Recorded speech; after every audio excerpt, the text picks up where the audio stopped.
ನಮಸ್ಕಾರ ವೀಕ್ಷಕರೇ, health centre ವಿಶೇಷ ಕಾರ್ಯಕ್ರಮಕ್ಕೆ ಸ್ವಾಗತ. ನಾನು ಪ್ರೀತಿ. ವೀಕ್ಷಕರೇ, ಬದಲಾಗ್ತಾ ಇರುವಂತಹ ಒಂದು ಜೀವನ ಶೈಲಿ ಹಾಗೆ ನಮ್ಮ ಆಹಾರ ಪದ್ಧತಿಯಿಂದ ಸಾಕಷ್ಟು ಜನರಿಗೆ ಆರೋಗ್ಯ ಸಮಸ್ಯೆಗಳು ದಿನೇ ದಿನೇ ಕಾಡ್ತಾನೆ ಹೋಗ್ತಾ ಇದೆ. ಅದರಲ್ಲೂ ಈ ಕ್ಯಾನ್ಸರ್ ಅನ್ನೋ ಮಹಾಮಾರಿ ಸಾಕಷ್ಟು ಜನರ ಜೀವ ಹಾಗೆ ಜೀವನವನ್ನೇ ಕಸಿದುಕೊಳ್ಳಿದೆ ಅಂತಾನೆ ಹೇಳ್ಬೋದು. ಯಾಕೆ ಅಂತ ಹೇಳಿದ್ರೆ, ಈ ಒಂದು ಕ್ಯಾನ್ಸರ್ ಬಂದರೆ ಜೀವನೇ ಹೋಗುತ್ತೆ ಅಂತ ಸಾಕಷ್ಟು ಜನ ಅಂದ್ಕೊಂಡಿರ್ತಾರೆ. ಅದಕ್ಕೆ ಟ್ರೀಟ್ಮೆಂಟ್ ಇಲ್ವಾ, ನಮ್ಮ ಆರೋಗ್ಯವನ್ನು ಹೇಗೆ ಕಾಪಾಡ್ಕೊಳ್ಬೇಕು, ಇದೆಲ್ಲವನ್ನ ಈ ಒಂದು ಕಾರ್ಯಕ್ರಮದಲ್ಲಿ ನಾವು ನಿಮಗೆ ಮಾಹಿತಿಯನ್ನು ಕೊಡ್ತಾ ಹೋಗ್ತೀವಿ.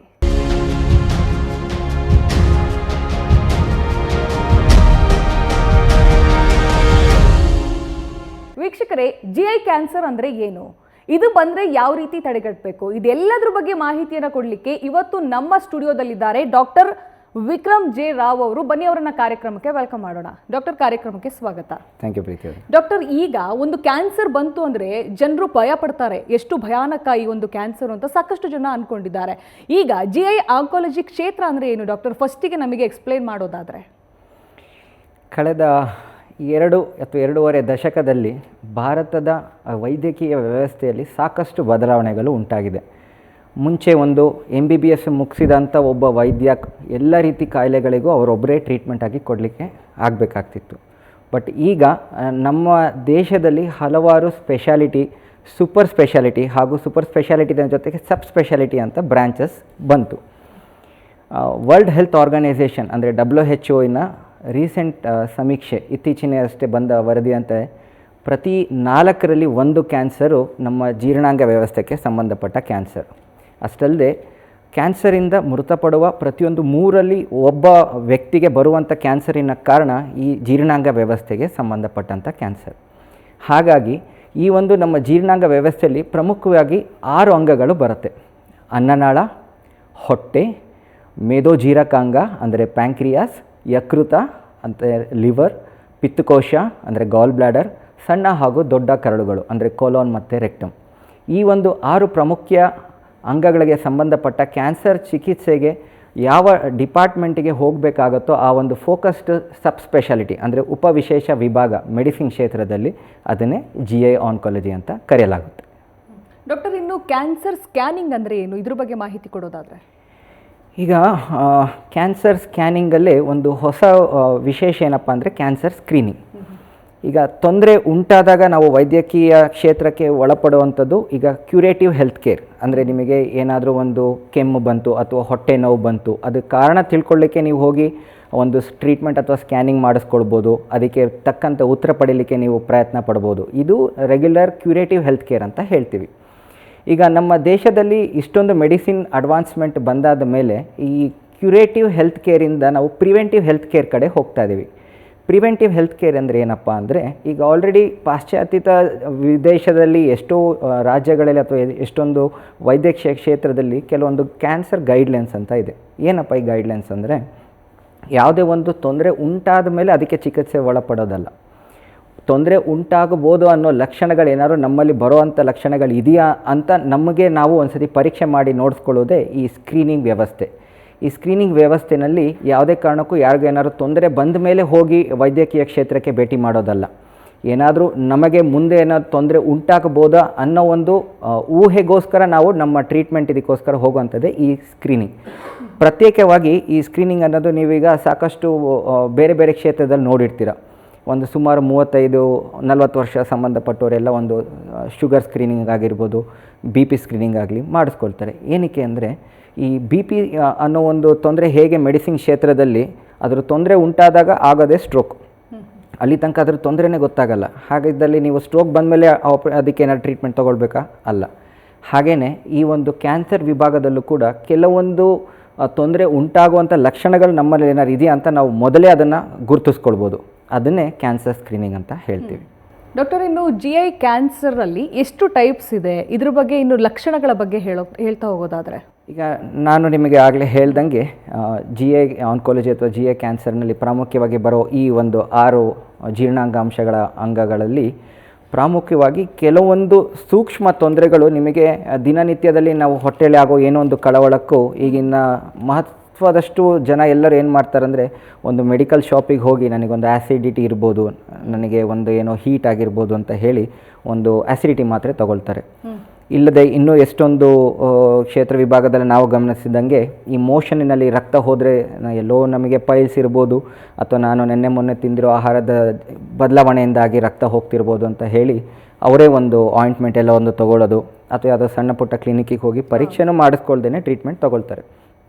ನಮಗೆ ಈ ಒಂದು GI ಆನ್ಕಾಲಜಿ ಈ ಉಪವಿಶೇಷ ವಿಭಾಗದಲ್ಲಿ ಮೇನ್ ಚಾಲೆಂಜ್ ಏನಪ್ಪ ಅಂದರೆ, ಈ ಒಂದು ಹೊಟ್ಟೆನಲ್ಲಿ ಏನೋ ಒಂದು ಆಗೋ ಒಂದು ಕಳವಳ, ಅದು ಆ್ಯಸಿಡಿಟಿನೇ ಹೌದು ಅಲ್ವೋ ಅಂತ ನಾವು ಫಸ್ಟ್ ಪರಿಣಿಸಬೇಕು. ಹೃದಯ ವಿಭಾಗಕ್ಕಿರ್ಬೋದು, ತಲೆ ವಿಭಾಗಕ್ಕಿರ್ಬೋದು, 1 ಅಥವಾ 2 ಸ್ಕ್ಯಾನಿಂಗ್ ಮಾಡಿದರೆ ನಿಮಗೆಲ್ಲ ಉತ್ತರ ಸಿಕ್ಕೋಗುತ್ತೆ. ಈ ಜೀರ್ಣಾಂಗ ವ್ಯವಸ್ಥೆಯ ಕ್ಯಾನ್ಸರಿನ ಚಿಕಿತ್ಸೆಯಲ್ಲಿ ಮೇನ್ ಚಾಲೆಂಜ್ ಏನಪ್ಪ ಅಂದರೆ ಡಯಾಗ್ನೋಸಿಸ್ ಅಂದರೆ ಪತ್ತೆ ಹಚ್ಚೋದು. ಪತ್ತೆ ಹಚ್ಚಲಿಕ್ಕೆ ಮೇನ್ ಚಾಲೆಂಜ್ ನಮಗೆ ಏನಪ್ಪ ಅಂದರೆ, ಯಾವುದೇ ಒಂದು, ಈಗ ಉದಾಹರಣೆಗೆ ನೀವೇ ಕೇಳಿರೋ ಹಾಗೆ ಹೊಟ್ಟೆದೊಂದು ಸ್ಕ್ಯಾನಿಂಗ್ ಅಂದರೆ ಅಲ್ಟ್ರಾಸೌಂಡ್ ಸ್ಕ್ಯಾನಿಂಗ್ ಅಂತ ಇರ್ಬೋದು, ಅಥವಾ CT ಸ್ಕ್ಯಾನ್ ಅಂತ ಹೆಸರು ಕೇಳಿರ್ಬೋದು. ಈ ಸ್ಕ್ಯಾನಿಂಗ್ ಮಾಡಿದ ತಕ್ಷಣ ಎಲ್ಲ ಉತ್ತರಗಳು ನಮಗೆ ಸಿಕ್ಬಿಡತ್ತಾ? ಇಲ್ಲ. ನಿಮಗೆ ಯಾವ ಸಂಬಂಧಪಟ್ಟದ್ದು ಇರ್ಬೋದು ಅನ್ನೋ ಒಬ್ಬ ಗ್ಯಾಸ್ಟ್ರೋಎಂಟ್ರಾಲಜಿ ಸ್ಪೆಷಲಿಸ್ಟ್ ಅವನಿಗೆ ಊಹೆ ಬಂದು ಅದ್ರ ಪ್ರಕಾರ ಒಂದು ಟೆಸ್ಟ್ ಮಾಡಿಸ್ಬೇಕಾಗಿ ಬರುತ್ತೆ. ಈಗ ವೈದ್ಯಕೀಯ ಇದರಲ್ಲಿ ನಮಗೆ ಜೀರ್ಣಾಂಶದ ಕ್ಯಾನ್ಸರ್ಗಳಲ್ಲಿ ಹೊಟ್ಟೆಯ ಯಾವ ಭಾಗದಲ್ಲಾದರೂ ನೋವು, ಅಥವಾ ಅವಶ್ಯಕತೆ ಇಲ್ಲದೆ ತೂಕ ಕಡಿಮೆ ಆಗೋದು, ಅಂದರೆ ಅನ್ಇಂಟೆನ್ಷನಲ್ ವೆಯ್ಟ್ ಲಾಸ್ ಅಂತ ಹೇಳ್ತೀವಿ. ಯಾರಾದರೂ ಪ್ರಯತ್ನ ಪಟ್ಟು ತೂಕ ಇಳಿಸ್ಕೊಳ್ಳೋದು ಬೇರೆ, ಏನು ಪ್ರಯತ್ನ ಪಡೆದೇನೆ ತೂಕ ಯಾರ್ದಾರು ಇಳಿತಾದರೆ ಅಲ್ಲೇನೋ ತಪ್ಪಿದೆ. ಹಾಗೆಯೇ ಜೀರ್ಣಾಂಗ ಹಶು ಕಮ್ಮಿ ಆಗೋದು, ಇಲ್ಲದೆ ನಾನು ನಿಮ್ಗೆ ಆವಾಗಲೇ ಹೇಳ್ದಂಗೆ ಈ ಮೋಷನ್ನಲ್ಲಿ ಹೋಗುವಂಥ ರಕ್ತ, ಅಥವಾ ಈ ಕಾಫಿ ಡಿಕಾಕ್ಷನ್ ಥರ ಅದನ್ನು ಮಲಿನ ಅಂತ ಹೇಳ್ತೀವಿ, ಆ ಥರ ಕಪ್ಪು ಬಣ್ಣದ ದ್ರವ ಹೋಗೋದು.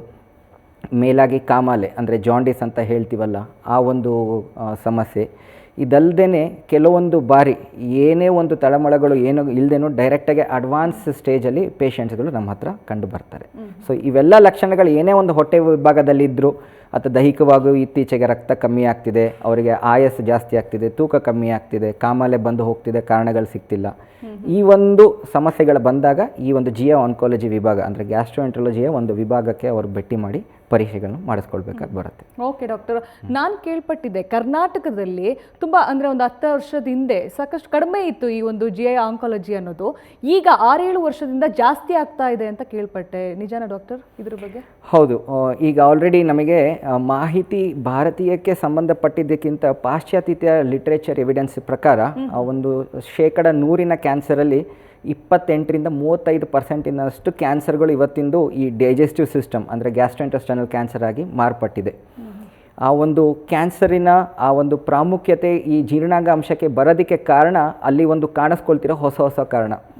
ಮುಂಚಿನ ಕಾಲದಲ್ಲಿ ಈಗ ನಮಗೆ ನಾಪ್ಕೊರೋ ಹಾಗೆ ಟೆಕ್ಸ್ಟ್ ಬುಕ್ ಗ್ರಂಥದಲ್ಲಿ ಬರ್ತಿದ್ದ ಲಿಖಿತವಾದ ಪಯಣದಲ್ಲಿ ಏನೇನಿತ್ತಿತ್ತಪ್ಪ ಅಂದರೆ ಈ ಕೋಲೋರೆಕ್ಟಲ್ ಅಂದರೆ ದೊಡ್ಡ ಕರಳಿನ ಕ್ಯಾನ್ಸರ್ ಎಲ್ಲ US ಸೀಮಿತಪಟ್ಟಿದ್ದು, ಆಫ್ರಿಕಾಗೆ ಸೀಮಿತಪಟ್ಟಿದ್ದು ಅಂತ. ಬಟ್ ಇವತ್ತು ನಾನು ನೋಡೋ ಒಂದು 10ರಲ್ಲಿ 2 ಪೇಷಂಟಿಗೆ ಈ ಕರಳಿನ ಕ್ಯಾನ್ಸರ್ ಇದೆ. ಇಷ್ಟು ಒಂದು ಮಟ್ಟಿಗೆ ನಾವು ಬದಲಾವಣೆ ಇವತ್ತು ನಾವು ಭಾರತದಲ್ಲಿ ಕಾಣ್ತಾ ಇದ್ದೀವಿ.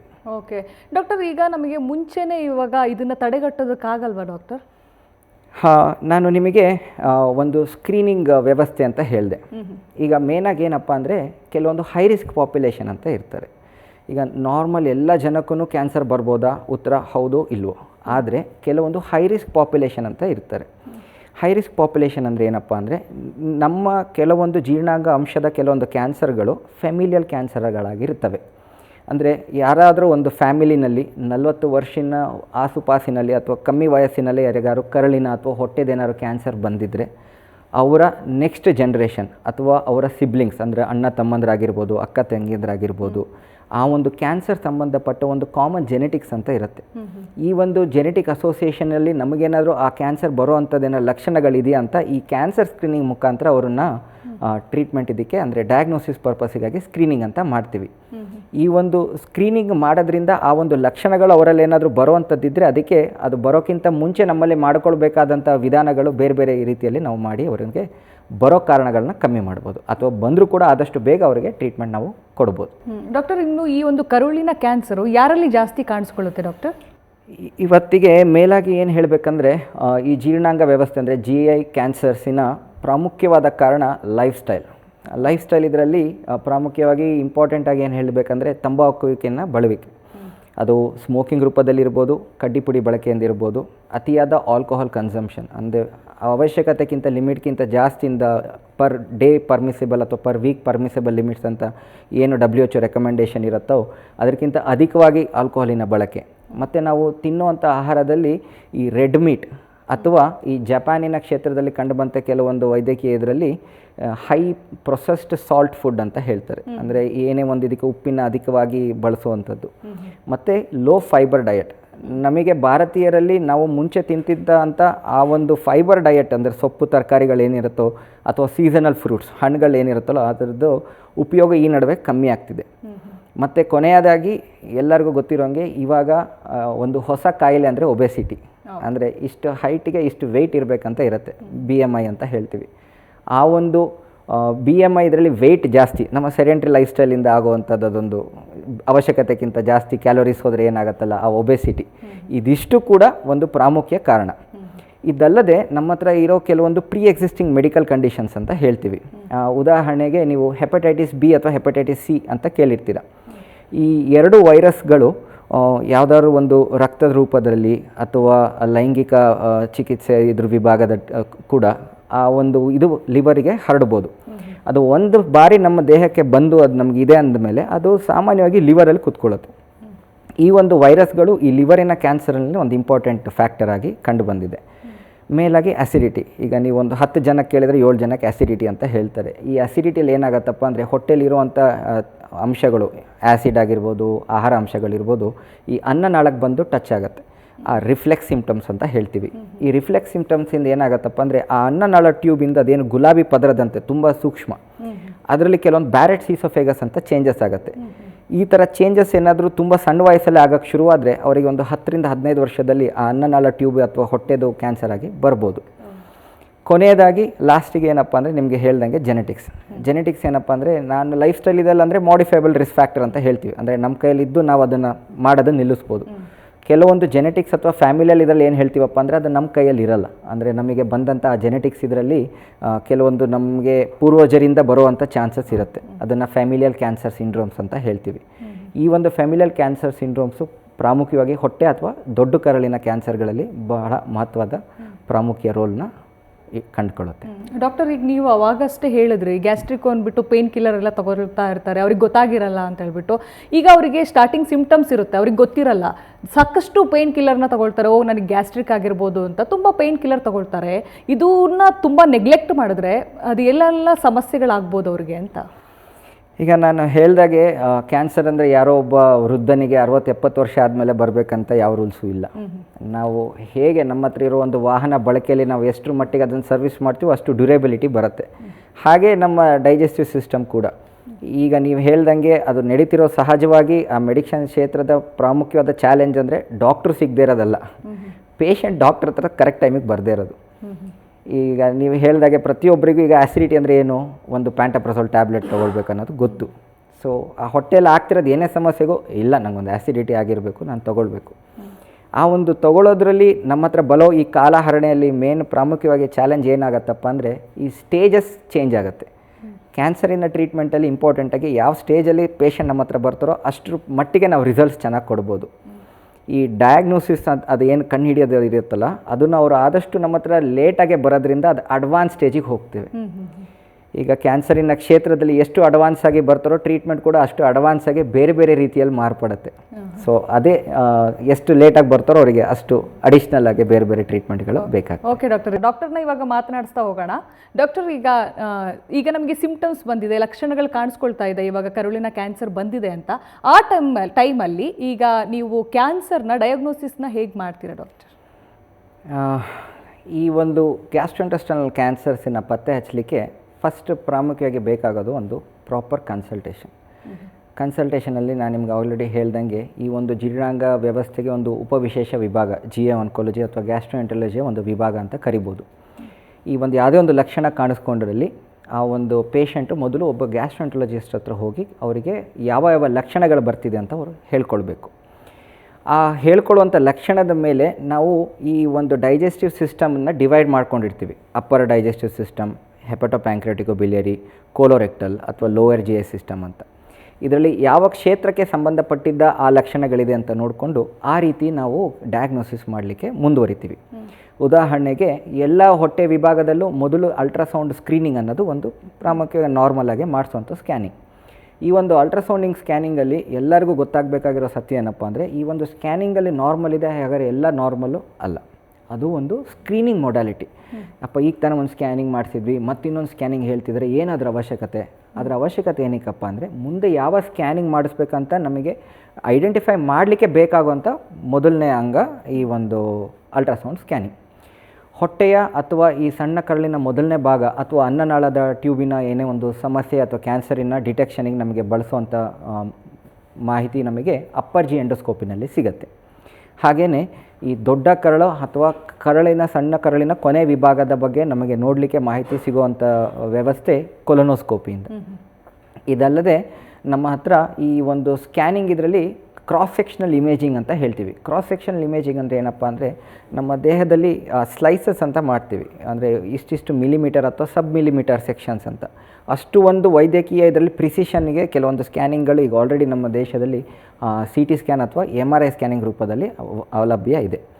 ಇದಿಷ್ಟು ಇದರಲ್ಲಿ ಅವರಿಗೆ ಯಾವುದು ಬೇಕು ಅಂತ ನೋಡಿಕೊಂಡು ಡಿಸೈಡ್ ಮಾಡ್ಕೊಂಡು ನೆಕ್ಸ್ಟ್ ಸ್ಟೆಪ್ ತೊಗೊಳ್ಳೋವಂಥದ್ದು ಆ ಒಂದು ಗ್ಯಾಸ್ಟ್ರೋಎಂಟರಾಲಜಿಸ್ಟ್ನ ಕನ್ಸಲ್ಟೇಷನ್ ಆದಮೇಲೆ ಅದನ್ನು ಮಾಡಬೇಕು. ಡಾಕ್ಟರ್, ಇನ್ನು ಕ್ಯಾನ್ಸರ್ ಅಂತ ಗೊತ್ತಾದಮೇಲೆ ಟ್ರೀಟ್ಮೆಂಟ್ ಆಪ್ಷನ್ ಏನು ಡಾಕ್ಟರ್? ಇವಾಗ ಗ್ಯಾಸ್ಟ್ರೋಇಂಟೆಸ್ಟೈನಲ್ ಕ್ಯಾನ್ಸರ್ನಲ್ಲಿ ಟ್ರೀಟ್ಮೆಂಟ್ ಶುರು ಆಗೋದು ಫಸ್ಟು ಸ್ಟೇಜಿಂಗ್ ಮಾಡಿಸ್ಕೊಳ್ತೀವಿ. ಯಾವುದೇ ಒಂದು ಕ್ಯಾನ್ಸರಿನಲ್ಲಿ 4 ಸ್ಟೇಜ್ ಆಗಿರುತ್ತೆ. ಮೊದಲನೇ ಸ್ಟೇಜ್ ಅಂದರೆ ತುಂಬ ಬೇಗ ಬರುವಂಥದ್ದು, 4ನೇ ಸ್ಟೇಜ್ ಅಂದರೆ ಆಲ್ರೆಡಿ ಹಬ್ಬಿರುವಂಥದ್ದು. ಇವೆರಡು ಮಧ್ಯದಲ್ಲಿ ಯಾವ್ಯಾವ ಸ್ಟೇಜಲ್ಲಿ ಇರುತ್ತಲ್ಲ ಅದ್ರ ಪ್ರಕಾರ ಟ್ರೀಟ್ಮೆಂಟ್ ಸ್ಟಾರ್ಟ್ ಆಗುತ್ತೆ. ಟ್ರೀಟ್ಮೆಂಟ್ ಆಪ್ಷನ್ಸ್ ಏನಪ್ಪ ಅಂದರೆ, ಕ್ಯಾನ್ಸರಿನಲ್ಲಿ ಪ್ರಾಮುಖ್ಯತೆ ಇರೋದು ಸರ್ಜರಿಗೆ. ಸರ್ಜರಿ ಯಾವಾಗ ಮಾಡಲಿಕ್ಕಾಗತ್ತಂದರೆ ಈ ಸ್ಟೇಜ್ 1, 2, 3 ಬಂದಾಗ ಅಥವಾ ಸ್ಟೇಜ್ 1, 2 ಬಂದಾಗ, ಯಾವಾಗ ಆ ಒಂದು ಕ್ಯಾನ್ಸರಿನ ಗ್ರಂಥಿ ಆ ಒಂದು ಸಂಬಂಧಪಟ್ಟ ಅಂಗಕ್ಕೆ ಬಿಟ್ಟು ಬೇರೆ ಒಂದು ಅಂಗಕ್ಕೆ ಹರಡಿಲ್ವೋ ಆವಾಗ ನಾವು ಶಸ್ತ್ರಚಿಕಿತ್ಸೆ ಮಾಡ್ತೀವಿ. ಈ ಒಂದು ಶಸ್ತ್ರಚಿಕಿತ್ಸೆನಲ್ಲೂ ಕಳೆದ 2 ದಶಕದಲ್ಲಿ ಬಹಳಷ್ಟು ಬದಲಾವಣೆಗಳಾಗಿದೆ. ಮುಂಚೆ ಯಾವುದೇ ಒಂದು ಹೊಟ್ಟೆಯನ್ನು ಆಪರೇಷನ್ ಮಾಡಬೇಕಂತಾದರೆ ಓಪನ್ ಸರ್ಜರಿನೇ ಮಾಡಬೇಕಾಗ್ತಿತ್ತು. ಅಂದರೆ ಈ ಹೊಕ್ಕಳಿನ ಮೇಲ್ಭಾಗದಿಂದ ಕೆಳಭಾಗ ತನಕ ಸುಮಾರು 15ರಿಂದ 18 ಸೆಂಟಿಮೀಟರ್ ಅಥವಾ 20 ಸೆಂಟಿಮೀಟರಷ್ಟು ಕುಯ್ಬೇಕಾಗಿ ಬರ್ತಿತ್ತು. ಅದನ್ನು ಓಪನ್ ಸರ್ಜರಿ ಅಂತ ಹೇಳ್ತಾರೆ. ಇದಲ್ಲದೆ ಈಗಿನ ಕಾಲದಲ್ಲಿ ಈ ಕೀ ಹೋಲ್ ಸರ್ಜರಿ ಅಥವಾ ಮಿನಿಮಲ್ ಆಕ್ಸೆಸ್ ಸರ್ಜರಿ ಅಂತ ಬಂದಿದೆ. ಈ ಮಿನಿಮಲ್ ಆಕ್ಸೆಸ್ ಸರ್ಜರಿ ಅನ್ನೋದು ಲ್ಯಾಪ್ರೋಸ್ಕೋಪಿ ಮುಖಾಂತರ ಆಗಿರ್ಬೋದು ಅಥವಾ ಕೆಲವೊಂದು ಕ್ಯಾನ್ಸರಿಗೆ ರೋಬೋಟಿಕ್ ಶಸ್ತ್ರಚಿಕಿತ್ಸೆ ಕೂಡ ಲಭ್ಯ ಇದೆ. ಈ ಎಲ್ಲ ಶಸ್ತ್ರಚಿಕಿತ್ಸೆಯಲ್ಲೂ ಮೇನಾಗಿ ಏನಪ್ಪ ಅಂದರೆ, ಯಾವೊಂದು ಅಂಗದಲ್ಲಿ ಅಥವಾ ಯಾವೊಂದು ಜಂಕ್ಷನಲ್ಲಿ ಆ ಕ್ಯಾನ್ಸರ್ ಇರುತ್ತೋ ಅದನ್ನು ತೆಗೆದು ಒಂದು ಬೈಪಾಸ್ ರಸ್ತೆ ಕ್ರಿಯೇಟ್ ಮಾಡ್ತೀವಿ. ಅಂದರೆ ದೇವರು ಕೊಟ್ಟಂಥ ಅಂಗಾಂಗ ವ್ಯವಸ್ಥೆಯಲ್ಲಿ ಯಾವ ಅಂಗ ಆದಮೇಲೆ ಯಾವ ಅಂಗ ಇರುತ್ತೋ ಅದರಲ್ಲಿ ಕೆಲವೊಂದು ಮಾರ್ಪಡುವಿಕೆ ನಾವು ಮಾಡಿ ಆ ಒಂದು ಗ್ರಂಥಿನ ಕ್ಲಿಯರ್ ಮಾಡ್ತೀವಿ. ಇದಲ್ಲದೆ ಬೇರೆ ಬೇರೆ ಕ್ಯಾನ್ಸರ್ ಚಿಕಿತ್ಸೆಯಲ್ಲಿ ಬೇಕಾಗುವಂಥ ಅಂಶಗಳಂದರೆ ಒಂದು ಕೀಮೋಥೆರಪಿ ಅಂದರೆ ಏನಪ್ಪ ಅಂದರೆ, ಈ ಒಂದು ಕ್ಯಾನ್ಸರಿನ ದೇಹದಲ್ಲಿ ಬೇರೆ ಭಾಗದಲ್ಲೆಲ್ಲಾದರೂ ಇದ್ದರೆ ಆ ಸಣ್ಣ ಸಣ್ಣ ಕಣಗಳು ಸ್ಕ್ಯಾನಿಂಗಲ್ಲಿ ಕಾಣಲ್ಲ. ಆ ಸಣ್ಣ ಸಣ್ಣ ಕಣಗಳು ದೇಹದಲ್ಲಿ ಬೇರೆ ಭಾಗದಲ್ಲಿ ಏನಾದರೂ ಸಣ್ಣ ಮಟ್ಟಿಗೆ ಇದ್ದರೆ ಅದು ಕೂಡ ಕರಗಿ ಹೋಗಲಿ ಅಂತ ಕೊಡುವಂಥ ಟ್ರೀಟ್ಮೆಂಟು ಈ ಕೀಮೋಥೆರಪಿ ಅಂದರೆ ಏನಪ್ಪ ಅಂದರೆ, ಒಂದು ಮಾತ್ರೆ ರೂಪದಲ್ಲಿ ಅಥವಾ ಇಂಜೆಕ್ಷನ್ ರೂಪದಲ್ಲಿ ಕೊಡಲಾಗತ್ತೆ. ಎಲ್ಲರಿಗೂ ಒಂದೇ ಔಷಧಿ ಅಂತ ಇರಲ್ಲ. ಬರೋವಂಥ ಒಂದು ಕ್ಯಾನ್ಸರಿನಲ್ಲಿ ಹಲವಾರು ಟೆಸ್ಟ್ಗಳು ಮಾಡ್ತೀವಿ. ಅಂದರೆ ತೆಗೆದಿರೋವಂಥ ಸರ್ಜರಿಯಲ್ಲಿ ಗ್ರಂಥಿಗಳಿರುತ್ತಲ್ಲ ಅದರಲ್ಲಿ ಕೆಲವೊಂದು ಹಿಸ್ಟೋಪ್ಯಾಥಾಲಜಿಕಲ್ ಎಕ್ಸಾಮಿನೇಷನ್ ಅಂತ ಹೇಳ್ತೀವಿ. ಅದರಲ್ಲಿ IHC ಮಾರ್ಕರ್ಸ್ ಅಂತ ಇರುತ್ತೆ. ಅಂದರೆ ಇಮ್ಯುನೋಹಿಸ್ಟೋಕೆಮಿಸ್ಟ್ರಿ. ಅಂದರೆ ಆ ಒಂದು ಬಂದಿರೋ ಕ್ಯಾನ್ಸರಿನ ಗ್ರಂಥಿಗೆ ಯಾವ ಒಂದು ಕೀಮೋಥೆರಪಿ ಕೊಟ್ಟರೆ ಅದು ಬೇಗ ಕರಗತ್ತೆ ಅನ್ನೋ ಮಾಹಿತಿ ನಮಗೆ ಸಿಗುತ್ತೆ.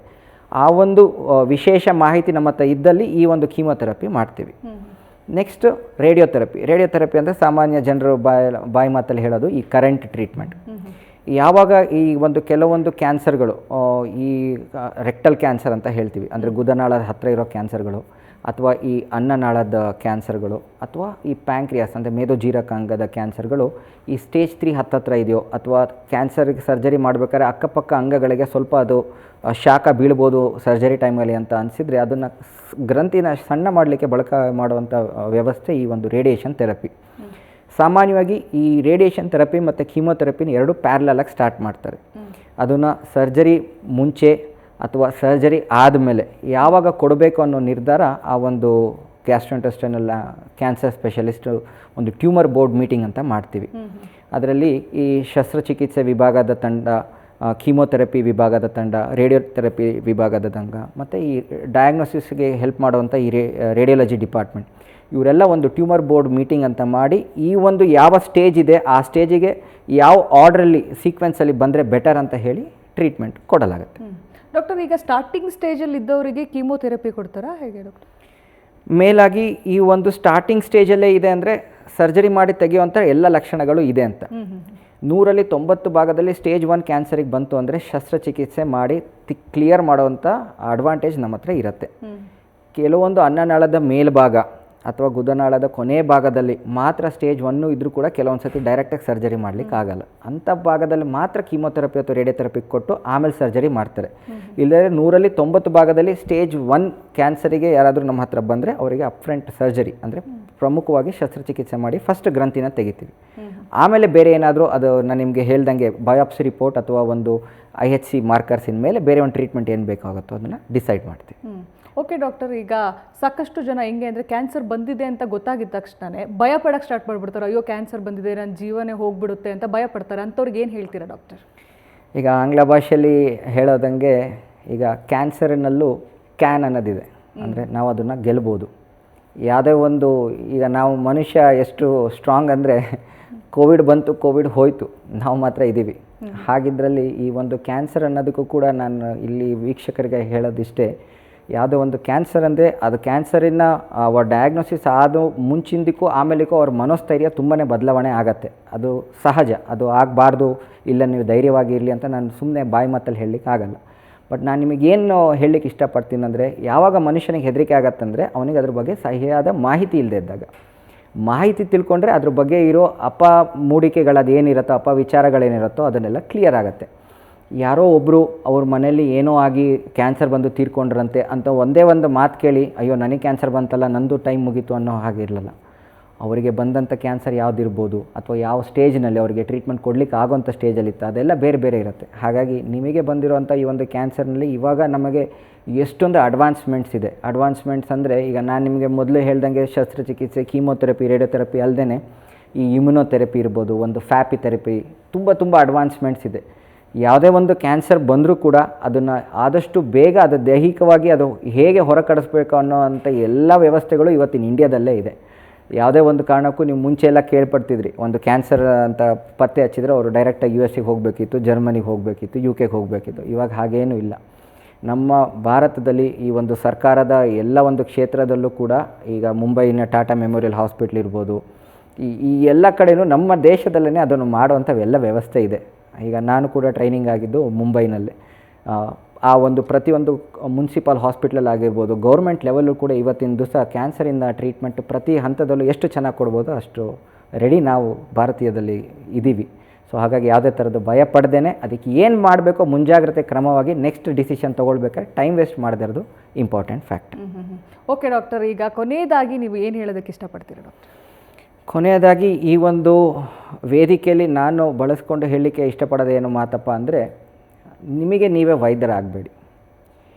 ಇವಾಗ ಮುಂಚೆ ಒಂದು 2-3 ದಶಕಗಳ ಮುಂಚೆ ಯಾರೋ ಒಬ್ಬರು ಎಲ್ಲೋ ಒಂದು ಕಡೆ ಡಾಕ್ಟರನ್ನ ಭೇಟಿ ಆಗಬೇಕಂತಂದರೆ 100 ಕಿಲೋಮೀಟರ್ ಅಥವಾ 200 ಮೈಲಿ ದಾಟಿ ಹೋಗಬೇಕಾಗಿರೋವಂಥ ಕಥೆಗಳು ನಾನು ಕೂಡ ಕೇಳಿದ್ದೀನಿ. ವೈದ್ಯಕೀಯ ರಂಗದಲ್ಲಿ ಯಾವ ತೊಂದರೆ ಬಂದರೆ ನೀವು ಯಾವ ಡಾಕ್ಟರನ್ನ ಹತ್ರ ಹೋಗಬೇಕನ್ನೋ ಮಾಹಿತಿ ಫಸ್ಟ್ ನೀವು ಇಟ್ಕೊಳ್ಬೇಕು. ಯಾವುದೇ ಒಂದು ಸಮಸ್ಯೆಗೂ ಎಲ್ಲ ಸಮಸ್ಯೆಗೂ ಒಬ್ಬನೇ ವೈದ್ಯಕೀಯನ ಹತ್ರ ಆನ್ಸರ್ ಇರಲ್ಲ. ಈಗ ನಾನು ನಿಮಗೆ ಹೇಳ್ದಂಗೆ ಈ ಒಂದು ಗ್ಯಾಸ್ಟ್ರೋಎಂಟ್ರಾಲಜಿ ವಿಭಾಗ ಅಥವಾ ಒಂದು ಉಪವಿಶೇಷ ವಿಭಾಗ GI ಆನ್ಕಾಲಜಿ ಅಂತ ಹೇಳಿದೆ. ಈ ಹೊಟ್ಟೆ ಒಂದು ವಿಭಾಗದ ಯಾವುದೇ ಒಂದು ಸಂಬಂಧಪಟ್ಟಂಥ ಸಂಶಯ ವ್ಯಕ್ತವಾದರೂ ಕೂಡ ನಿಮಗೆ ನೀವೇ ಅದು ಒಂದು ಆ್ಯಸಿಡಿಟಿ ಅಥವಾ ಬಾಡಿನಲ್ಲಿ ಹೀಟಿನ ಪ್ರಮಾಣದಿಂದ ಆಗುವಂಥ ಬದಲಾವಣೆಗಳಂತ ಮರಿಬೇಡಿ. ಎಮರ್ಜೆನ್ಸಿ ಇದಕ್ಕೆ ಎಲ್ಲೋ ತೋರಿಸ್ಕೊಳಕ್ಕೆ ಆಗದಿರೋಷ್ಟು ಟೈಮ್ ಇದ್ದಾಗ ಮಾತ್ರೆ ಬಳಸಿ, ಅದನ್ನು ಯಾವತ್ತೂ ಇಲ್ಲ ಅಂತ ಹೇಳಲ್ಲ. ಬಟ್ ನಿಮಗೆ ನೀವೇ ಟ್ರೀಟ್ಮೆಂಟ್ ಕೊಟ್ಕೊಂಡು ಕಾಲಹರಣೆ ಮಾಡಬೇಡಿ. ನೀವು ಕಾಲಹರಣೆ ಮಾಡಿದಾಗ ಅದು ಡಯಾಗ್ನೋಸಿಸ್ ಏನು ಅಂತ ಗೊತ್ತಿಲ್ಲದೆ ನೀವು ನಮ್ಮ ಹತ್ರ ಬಂದಾಗ ಅದು ಸ್ಟೇಜ್ ಏನಾದ್ರು ಚೇಂಜ್ ಆಗಿಬಿಟ್ಟಿದ್ರೆ ಅವಾಗ ನಮಗೂ ಕೂಡ ಬೇಜಾರಾಗುತ್ತೆ. ಸೊ ಹಾಗಿದ್ದಲ್ಲಿ ನಿಮ್ಮ ಹತ್ರ ನಿಮ್ಮ ಸುತ್ತಮುತ್ತ ಇರುವಂಥ ಈ ಎಲ್ಲ ಒಂದು ವೈದ್ಯಕೀಯ ಕ್ಷೇತ್ರದ ಉಪವಿಭಾಗಗಳ ಬಳಕೆ ನೀವು ಮಾಡಿಕೊಳ್ಬೇಕಾಗತ್ತೆ. ಯಾವ ತೊಂದರೆಗೆ ಯಾವ ಡಾಕ್ಟರ್ ಹತ್ರ ಹೋಗಬೇಕನ್ನೋ ಸಹಿಯಾದ ಮಾಹಿತಿ ನೀವು ತಿಳ್ಕೊಂಡು ನಿಮ್ಮ ಟ್ರೀಟ್ಮೆಂಟಿಗೆ ನೀವು ಮುಂದಾಗಬೇಕಾಗತ್ತೆ. ಓಕೆ ಡಾಕ್ಟರ್, ಇಷ್ಟೊತ್ತು ನಮ್ಮ ಜೊತೆ ಇದ್ದು ಸಂಪೂರ್ಣವಾಗಿರುವಂತಹ ಮಾಹಿತಿ ಕೊಟ್ಟಿದ್ದೀರಾ, ಧನ್ಯವಾದಗಳು. Thank you. ವೀಕ್ಷಕರೇ, ನಿಮಗೂ ಸಹ ಇದೇ ರೀತಿ ಕ್ಯಾನ್ಸರ್ನಿಂದ ಬಳಲ್ತಾ ಇದ್ದೀರಾ, ಸಮಸ್ಯೆ ಇದೆ ಅಂತ ಅಂದರೆ ಸ್ಕ್ರೀನ್ ಮೇಲೆ ಬರ್ತಾ ಇರುವಂತಹ ನಂಬರು ಹಾಗೆ ಅಡ್ರೆಸ್ ಪ್ಲೇಟ್ನ ನೋಟ್ ಮಾಡಿಕೊಂಡು ನೀವು ಅವ್ರನ್ನ ನೇರವಾಗಿ ಭೇಟಿ ಆಗ್ಬೋದು ಅಂತ ಹೇಳ್ತಾ ಈ ಒಂದು ಕಾರ್ಯಕ್ರಮವನ್ನು ಮುಗಿಸ್ತಾ ಇದ್ದೀನಿ. ನೋಡ್ತಾ ಇರಿ ನ್ಯೂಸ್ ಫಸ್ಟ್, ನಿರ್ಭೀತಿಯಿಂದ ನಿಮ್ಮ ಪರವಾಗಿ. ನ್ಯೂಸ್ ಫಸ್ಟ್, ನಿರ್ಭೀತಿಯಿಂದ ನಿಮ್ಮ ಪರವಾಗಿ.